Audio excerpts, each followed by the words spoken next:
지난 6월 달에 우리나라 그 U20 월드컵 팀이 축구 경기로는 아마 최초로 준우승을 했죠. 그래서 사람들이 이제 열광하고 막 그랬는데, 당시에 감독인 정정용 감독하고 선수들이 게임을 치르면서 하프타임, 중간에 쉬는 시간을 하프타임이라고 그러죠. 그래가지고 후반전에 넣은 골이 9골 가운데 6골이에요. 70% 가까이. 후반전에 골을 넣었어요. 우리 한국 팀이. 그만큼 이제 그 중간에 쉬면서 작전하고 뭐 선수 기용 그런 걸 잘 했다, 그렇게 볼 수가 있겠습니다. 경영자인 밥 포드라고 하는 분은 그 하프타임이란 책을 썼는데, 운동 경기에 하프타임이 필요하듯이 사람에게도 하프타임이 필요하다 그랬어요. 물론 그 사람의 형편과 사정에 따라서 나는 뭐 나이가 이제 뭐 거의 다 됐는데 뭐 하나님 앞에 갈 나이가, 응? 그런 사람들은 뭐 그런 게 뭘 필요하겠습니까? 그러지만 인생이 끝날 때까지 끝난 게 아닙니다. 끝나봐야 끝난 거예요. 아직 끝난 게 아니에요. 그래서 우리가 어떤 상황에 있다 할지라도 귀를 기울일 필요가 있죠. 우리가 비행기 타고 여행하면은 뭐가 나오죠? 나라마다 시차가 있습니다. 미국 동부까지 가는데 14시간 시차니까 그 전에 한번 가봤더니 새벽 2시에 공항에 떨어지더라고. 그냥 머리가 빙글빙글 도는 거예요. 그냥 졸려가지고. 사람에게도 시차가 있어요. 시차. 누구는 20대 초반에 결혼해가지고 자녀를 일찍 보는 사람이 있는가 하면은, 누군가는 이렇게 일찍 결혼한 사람들은 40대 후반에 가면은 뭐 손자를 보느니 마느니 그러는데, 이 양반은 늦게 결혼해가지고 이제서야 겨우 아이를, 신생아를 보는 그런 사람도 있고, 또 누군가는 20대 사장이 돼서 그냥 열심히 일하는 사장이 있는가 하면, 누군가는 또 50대, 60대에 가서야 사장이 오르는 사람도 있습니다. 오바마는 47살에 미 합중국 대통령이 된 반면에, 그 후임자는 트럼프는 몇 살에 됐습니까? 70세에 이제 막 대통령을 하고 있지 않습니까, 여러분? 모든 사람에게는 자신의 시간대가 있어요. 그저 주어진 인생 경주를 자신의 시간대에 맞춰서 달려갈 뿐이라고요. 혹시 나보다 내 동창생이, 내 아는 친구가 앞섰다고 해서 위기소침하거나 부러워할 필요가 없습니다, 여러분. 분명히 내 시간대가 오는데, 그 시간의 기회가 주어졌을 적에 미리 준비하고 있어야 돼요. 막상 나한테 시간이 왔는데, 그 시간에 일을 해야 되는데 병원에 간다면 못하지 않습니까, 여러분? 건강해야 돼요. 지식도 쌓아놔야 되고 재능도 만들어놔야 되고 말이에요. 그래서 우리가 인생의 전반전과 후반전, 전반전은 준비하는 시간이 되겠고, 이제 후반전을 잘해야 되는데, 우리가 성경에서도 아브라함은 그의 나이 75세에 하나님의 부르심을 받았어요. 그 이전의 이야기는 성경에 별로 안 나옵니다. 아브라함의 나이 후반전서부터 그는 본토와 친척과 아비 집을 떠나고 하나님의 명령을 받고, 그 다음의 일들은 너무나 놀라운 사건들이 아브라함에게 많이 일어났어요. 믿음의 조상이 되었고 복의 인물이 됐습니다. 다윗은 17살에 어느 날 갑자기 하나님의 부르심을 받았잖아요. 기름을 받았지만 그가 바로 왕이 된 건 아닙니다. 그때부터 그의 시련이 시작됐어요. 그가 실제로 왕의 행세를 시작한 것은 40세가 되어서야, 기름 부음 받고 자그마치 23년을 지난 다음에 그때서야 이제 유다 통일왕국의 진정한 왕이 되었죠. 미국의 전설적인 부자로 알려져 있는 우리가 락펠러라는 사람. 자, 그는 재물의 기재예요. 우리나라에도 재벌이 있고 부자들이 있고 그런데 락펠러는 미국에 제일 가는 부자면 세계에 제일 가는 부자, 1등 부자입니다. 근데 우리가 부자는 부자로서 인정할 것은 인정해 줘야 된다. 그 얘기예요. 보는 눈이 달라요, 부자들은. 딱 보는 순간, 아, 이거 돈이 되겠구나. 근데 우리는 그렇습니까, 여러분? 다르잖아요. 그래서 재벌이 되는 거고, 부자가 되는 거예요. 그러니까 그들의 재능을 우리가 인정해야 된다. 그 얘기예요. 록펠러는 이와 같이 그가 재물을 보는 재주가 남달랐어요. 우리나라의 정주영이나 이병철과 같이 말이에요. 그래서 당시에 미국의 그 석유 붐이 일기 전에 록펠러는 석유를 막 사들였다고요. 유전을 말이에요. 록펠러는 벌써 앞을 내다본 겁니다. 조금 있으면은 분명히 미국의 마이카 시대가 올 것이고 산업이 고도로 발달되면서 석유가 무지하게 필요하게 될 것이다. 그래가지고 남들은 그를 또 보지 않을 적에 그는 황량한 유전들을 막 사들여가지고 록펠러 하면은 석유 재벌입니다, 여러분. 석유를 많이 사들여가지고 그는 부자가 된 사람이에요. 그래가지고 엄청난 돈을 벌어들였는데 미국의 제일 1등 가는 부자가 됐는데 그의 나이 54세가 되던 해에 그는 이상하게 시름시름 앓기 시작했어요. 그래서 우리 하나님은 참 공평하신 분이요. 부자들은 부자가 됐는데 그 기름진 음식을 못 먹는 거예요. 앞에 놓고 말해요. 쳐다만 보고 있는 거예요. 근데 가난한 노동자는 그렇습니까? 주는 대로 먹어요. 그냥 위가 그냥 강철과 같은 위장들을 갖고 있다고요. 그래가지고 우유와 크래커로 연명을 하고 있어요. 의사는 선언한 당신은 6개월 살면 잘 살 것이다. 그러니까 남은 수명이 6개월이다. 그러니까 얼마나 한심합니까? 그 많은 재산을 모아놓고 6개월 만에 죽는다고 하니까. 이때부터 록펠러는 자신을 되돌아보기 시작했어요. 아, 내가 지금까지 돈에 매몰돼가지고 그냥 돈에만 환장했구나, 그냥. 응? 수전 사실 누구한테 뭐 돈을 이렇게 별로 기부도 안 했어요. 응? 자신을 회개하기 시작했어요. 그리고 자신의 곡간을 풀기 시작했습니다. 미국은 기부문화가 굉장히 발달되어 있죠. 우리나라 재벌하고 달라요. 응? 그래서 엄청난 기부를 하기 시작했어요. 그때 유명한 록펠러 센터가 세워졌고 복지재단에 수많은 시민단체에다 기부를 하고 말이에요. 잘 알려지지 않은 사실이지만 미국의 농촌교회 약 5천여 교회에다가 교회를 건축하는 데 도움을 줬다고 합니다. 그가 전반전 인생을 끝내고 후반전에 그 54세가 되던 해에 바로 그런 일들이 일어나게 됐는데 이러고 지나고 있는 동안에 자신의 건강이 서서히 회복되었어요. 의사가 6개월만 산다고 했는데 그는 자그마치 94세까지 살았습니다. 자신을 돌아보고 회개하며 자신의 모든 인생을 이렇게 하나님을 위해서 사는 동안 그렇게 되었다 그 말이죠. 우리가 앞에 말씀드린 바포포드라고 하는 그 경영가는 우리 자신의 그 인생의 전반전을 돌아볼 적에 무슨 일에 깊이 생각할 겨를도 없이 우리가 지금까지 달려왔다 그 말입니다.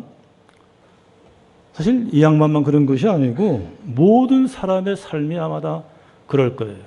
앞을 보고 달려왔어요. 특히 우리 한국 사회에 살면 경쟁이 심합니다.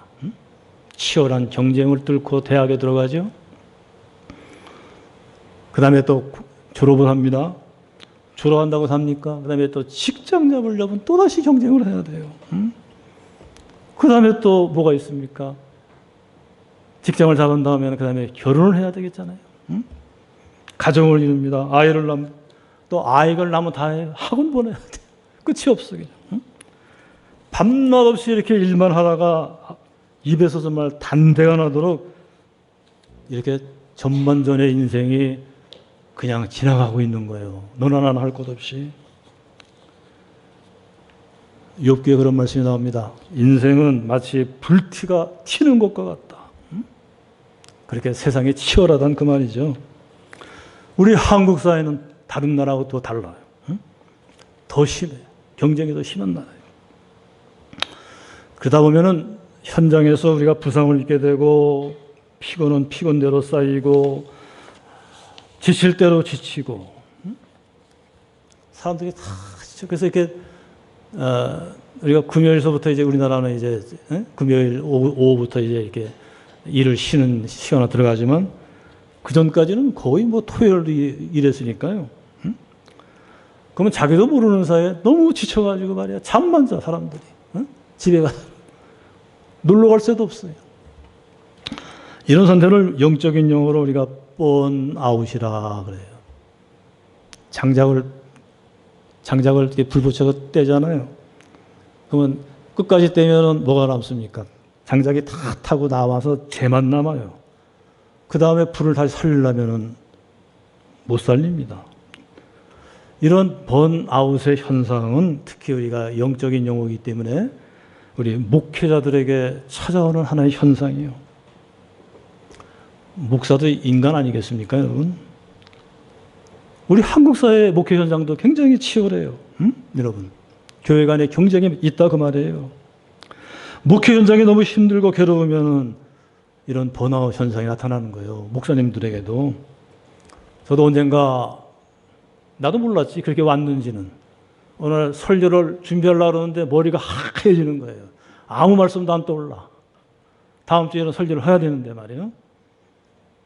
그러니 어떻게 하겠어요?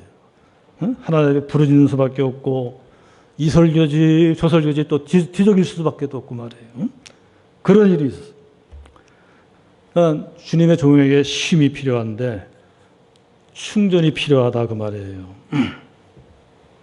담임 목사님은 기도를 많이 물론 해야 됩니다. 당연히 주회종들은. 그런데 사람들은 일반적으로 그래요. 목사는 기도해 주는 사람 그래요. 나를 위해서 기도해 주는 사람. 그런데 사실은 누구보다도 기도를 많이 받아야 할 대상이 바로 목사님인 줄로 믿으시기 바랍니다. 왜 아멘들은 안 하세요? 여러분 담임 목사를 위해서 많이 기도하셔야 됩니다. 우리 지 목사님 위해서. 그래야 우리 교회가 사는 거예요.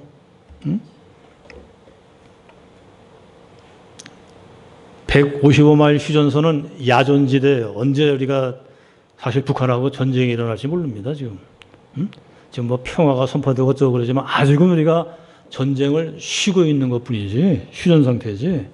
야전이라 그래요. 대장이 잘못되면은 전쟁은 이길 수가 없습니다. 담임 목사님은 영적 전쟁터에서 최전방의 야전 사령관이요. 할렐루야. 여러분, 적들은 누구를 노리는지 압니까? 대장을 노려요. 쓰러뜨리는 거예요. 그러면 혼란이 오고 그냥 그 부대에 갑자기 그냥 와야 됩니다. 그냥.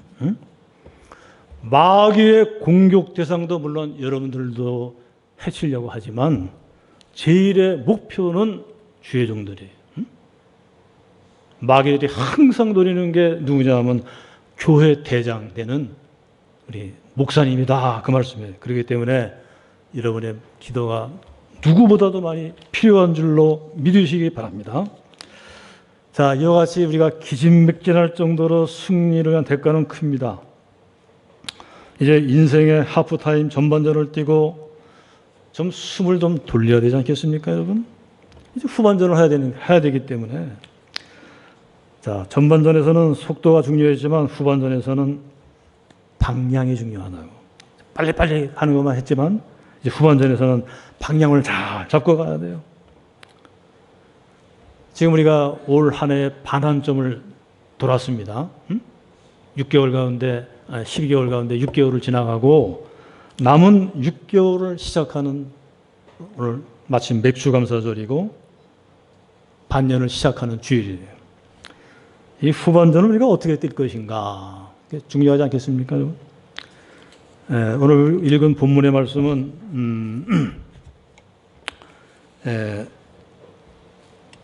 작자가 잘 안 나와 있죠. 미상으로 나와 있어요. 그 내용은 그런 내용이에요. 이스라엘이 바벨론으로 포로 잡혀갔는데 당시에 파사왕의 고레스가 영을 내렸습니다. 고향으로 돌아가라.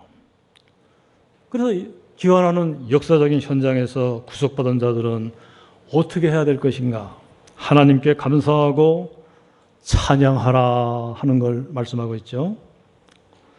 자, 그렇다고 한다면은 왜 이스라엘이 멸망하고 수많은 국민들이 일설에는 바벨론에게 전 국민의 3분의 2가 포로가 되었다 하는 그러한 통계도 있어요. 왜 하나님의 선미라고 하는 백성들이 남의 나라에 망가지고 망하고 말이야 비참하게 포로로 끌려가고 말이에요. 그 이유가 뭘까요? 우상 때문에 그런 거예요. 우상을 섬겼어. 하나님 대신 바알과 아세라라고 우상을 섬긴 것 자체가 뭡니까? 하나님을 불순종하는 거예요. 하나님을 인정 안 하는 겁니다. 마귀의 종이 되는 거예요. 하나님이 잘못하면 우리가 자녀들 회초리 때리듯이 회초리 정도로 때릴 수 있어요. 그런데 이 정도가 되면 회초리가 아니요. 몽둥이요, 몽둥이. 예? 그래서 우리가 하나님 앞에 그렇다고요. 회초리를 맞을 걸 몽둥이로 맞으면은 무서운 거예요, 이거는. 예? 그래서 우리가 예수를 믿는데 잘 믿어야 됩니다. 잘 믿어야 돼요.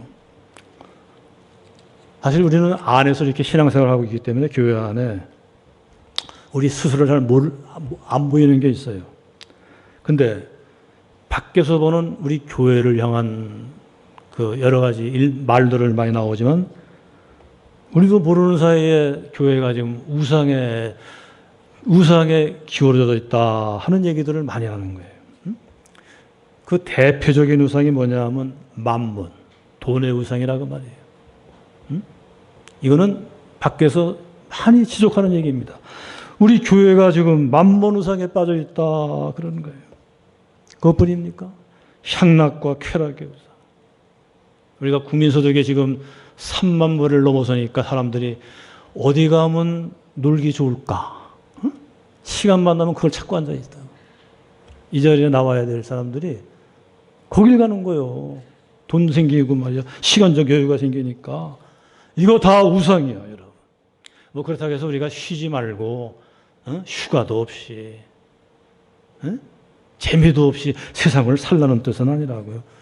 주일은 교회 나오고 나머지 시간은 우리가 얼마든지 내 사실을 위해서 살 수 있지 않습니까, 여러분? 그래야 우리 교회가 살고 민족이 삽니다. 오늘 여기 말씀을 중심으로 해서 첫째, 여기 보니까 이스라엘 백성들이 광야 사방으로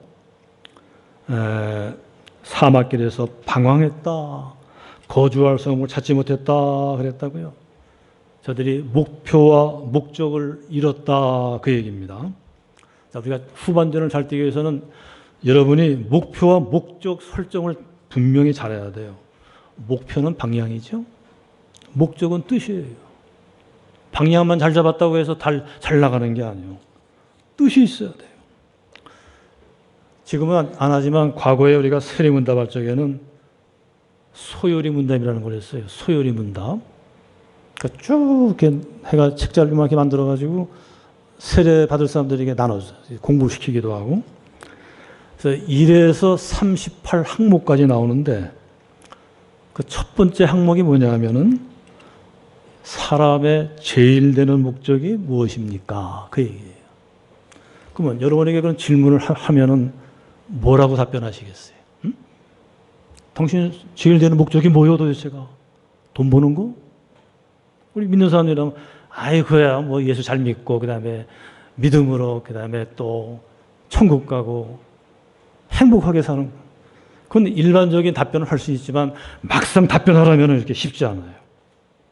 근데 그 요리문답에서는 뭐라고 가르치냐면은 자, 하나님을 영화롭게 하고 그를 영원토록 즐기는 것이다.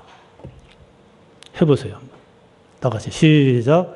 하나님을 영화롭게 하고 그를 영원토록 즐기는 것이다. 이게 인생의 제일 가는 목적이란 말이에요. 이게 성경적이에요. 바울도 너희가 먹든지 마시든지 무엇을 하든지 하나님의 영광을 위해서 하라 그랬습니다. 자, 이스라엘 백성들이 거할성을 찾지 못하고 방황했다. 목표를 잃어버렸어요. 근데 목표만 잃어본 것이 아니라 목적도 잃어버렸어요. 두 가지 다 잃어버렸어요.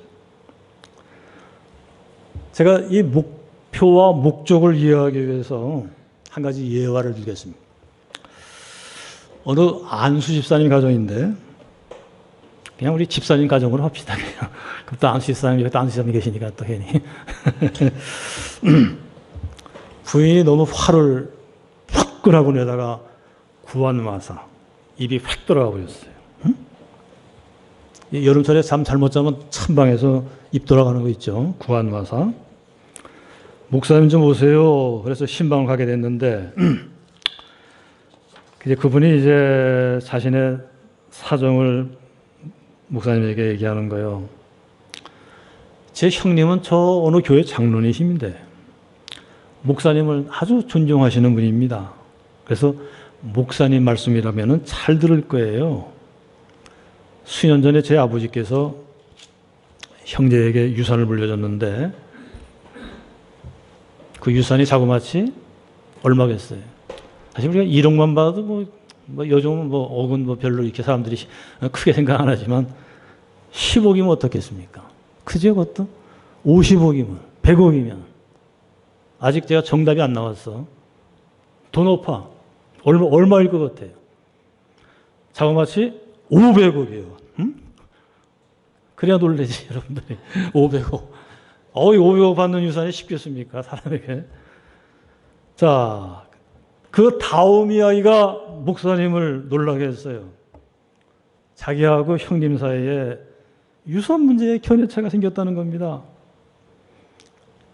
형님이 분명히 형이니까 자신보다 유산을 더 받았는데 1억 양보하라는데 안 한다는 거예요. 이게 놀라운 거지. 500억 받은 사람들이 1억 가지고 싸울 거예요. 예? 500억 받았는데 1억 가지고 이렇게 싸우고 그러냐. 입이 돌아갈 정도로 말이에요. 바로 이들의 문제는 뭐가 문제였냐면 돈 문제. 그때 목사님이 그랬다고요. 저는 형제들 재산 문제에 개입 안 합니다. 목사는. 이 문제를 해결하고 싶으시면 법정으로 가시죠. 이들의 인생 목표가 저 돈에 있었다는 얘기입니다. 오늘 우리가 산 세상도 그렇죠. 목표와 목적 사이에서 흔들려요, 사람들이. 방황하게 되는 거예요. 그래서 7절에 보니까 바른 길로 인도하신 그 하나님 앞에 감사하라. 감사하라고 말해요. 감사하라. 오늘이 마침 우리가 맥주 감사절을 누군가는 작은 감사절이라고 그러잖아요. 그러면 큰 감사절은 뭐예요? 추수감사절이겠죠? 작은 감사절이든 큰 감사절이든 간에 감사라고 하는 것은 생각에서 나오는 거예요. 네?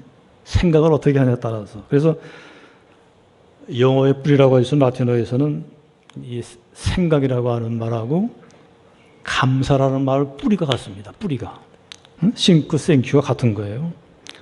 그러니까 생각을 잘 해봐야 감사할 수 있어요. 생각을 잘한다는 것은 은혜 받는 거예요. 그래야 감사의 열매를 거둡니다. 그 스마일스한 사람이 그랬지 않습니까? 생각을 심으면 행동을 거두고 행동을 심으면 습관을 거둘 것이요 습관을 심으면 성품을 거둘 것이고 성품을 심으면 당신의 운명이 결정된다. 자, 이 작은 감사절에 무엇을 생각하고 감사할 것인가?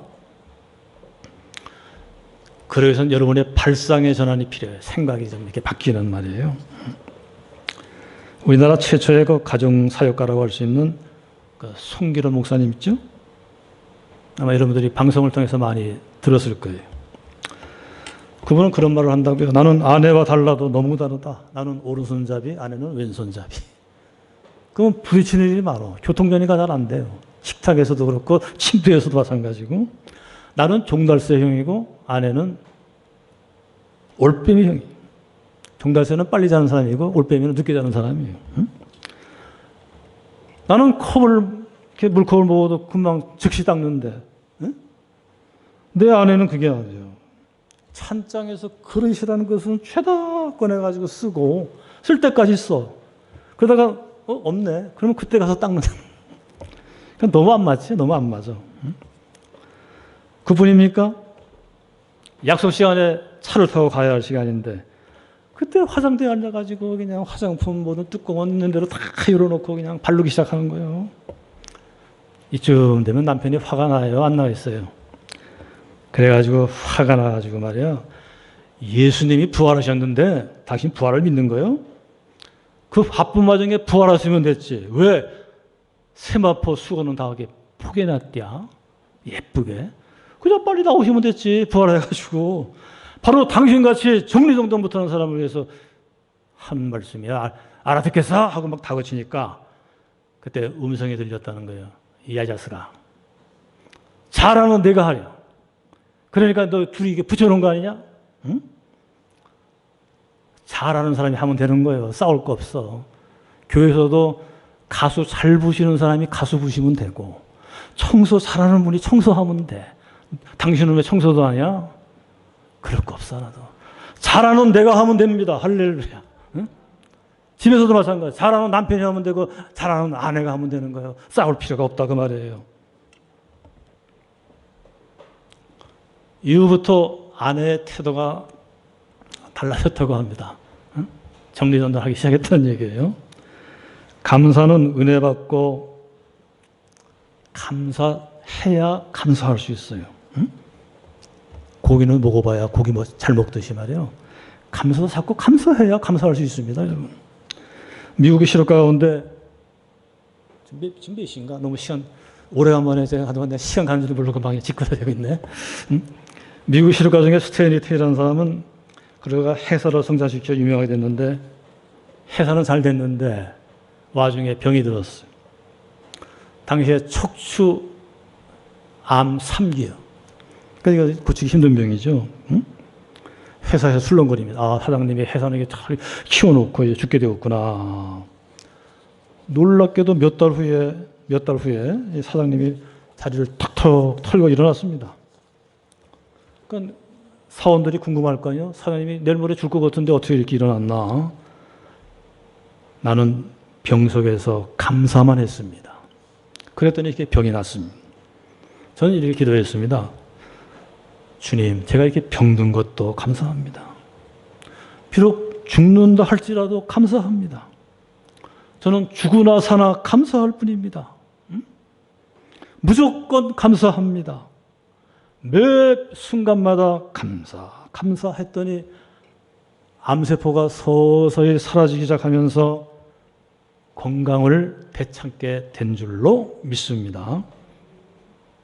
자, 지금부터 이제 감사에 대한 제가 그 의사들의 임상 실험을 좀 몇 가지 말씀드려요. 조금 길어도 괜찮지요? 응? 이거 다 좀 맞춰야 될 것 같아, 내가. 응? 미국의 정신병원에서 우울증 환자를 치료하는 방법으로 물론 약물 치료를 합니다만은 감사 치유법을 사용한다고 그래요. 환자들에게 삶 속에서 감사 항목. 우리가 기독교 백화점에 가면은 그 감사 노트가 이렇게 나와 있더라고요. 자, 예를 들면 헬렌 킬러라고 하는 그 산모, 봉사요, 말도 못해요, 듣지도 못해. 그가 하나님 앞에 그렇게 한번 기도했다는 거 아닙니까? 나에게 3일 동안만 눈을 뜨게 해주시면 하는 그런 대목이 있어요. 그러면 헬렌 켈러는 제일 먼저 뭘 할 것이냐? 눈 떴어, 지금 이제 나에게. 예? 떴다고 한다면은 나는 매일 아침 떠오르는 태양을 바라보고 감사할 것입니다. 여러분, 태양 떠오르는 거 감사, 저도 이 말씀을 한 증명하면 오늘 감사했네. 예? 왜냐하면 지난밤에 오늘 태양을 떠오르는 걸 못 보고 어둠 속에 간 사람들도 지구상에 수없이 많아요. 응? 태양을 떠오르는 거 보고 감사하겠습니다. 두 발을 쾅쾅거리고 걸을 수 있다고 하는 사실 못 걷는 사람도 많습니다, 여러분. 응? 그러니까 감사라고 하는 것은 보면은 그렇게 뭐 내용이 복잡하고 무지하게 어려운 게 아니에요. 쉽지 않아요. 찾아보면 수십 가지에서 수백 가지가 나올 수 있어요. 그렇게 이제 감사 항목을 만들어서 환자들에게 그런 식으로 했더니 효과가 나타나기 시작하는 거예요. 약물 치료보다. 그래서 감사치료법은 이미 의사들에게 의해서 증명이 됐다 그 말입니다. 또 하나 의사 얘기를 들어보면은 세계 최고의 암 전문 병원인 미국의 그 텍사스 주립대학의 MD 앤더슨 암센터가 있죠. 이 병원에는 죽어가는 암 환자도 가면은 사는 병원이에요. 특히 우리나라의 이건희 회장이 치료받은 회사로 더 유명합니다. 여기에 이 병원에서 31년간 중요한 위치에서 치료한 우리 한국계 의사 김우현 박사라고 있어요. 그분은 얼마나 미국에서도 존경하고 유명한 의사인지 미국의 해마다 수상하는 올해의 의사상에 한 번, 두 번도 아니고 무려 12번이나 당선됐어요. 그만큼 이제 권위가 인정되는 그러한 의사라고요. 유명한 사람입니다. 근데 그거로 끝이 아니야. 그는 신실한 장로님입니다. 4대가 지금 예수를 믿고 있어요. 4대. 할아버지, 아버지, 아들, 손자들 이어가지고. 자, 이분이 암 치료만 한 게 아니에요. 장로님이니까 연구해 봤을 거 아니겠습니까? 40년을 이거만 했으니까.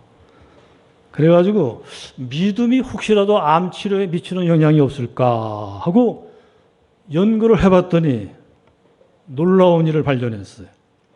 여기 찬양대원 예수 안 믿는 일반인들을 비교 연구했다 이거예요. 찬양대원과 안 믿는 사람. 그랬더니 여기 성가대원들의 면역세포수는 암치료에 결정적인 역할을 합니다, 여러분.